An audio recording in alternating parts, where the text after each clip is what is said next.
Guys, I'm inside the Clio and this is how you reset the oil light. It's pretty straightforward. So put the key in, which is just there. Don't start the engine. Then using this, drop up and down.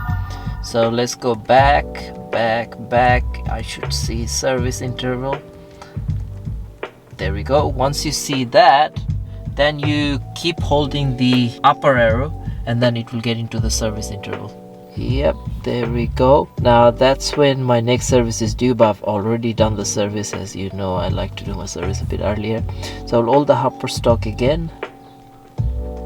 Keep holding it for a few seconds. It should blink. It's blinking now.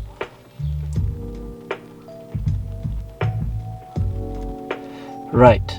So the oil change has been resetted, so is the service. Both of those has been resetted, so there will be no light. And yeah, that's how you reset the service light in your Renault Clio. Done. Now let me take the key out and let me put that in. Brilliant. Thanks for watching, guys. If this video was helpful, give it a like, comment, share, subscribe, all that thing, and I see you for next time. Goodbye.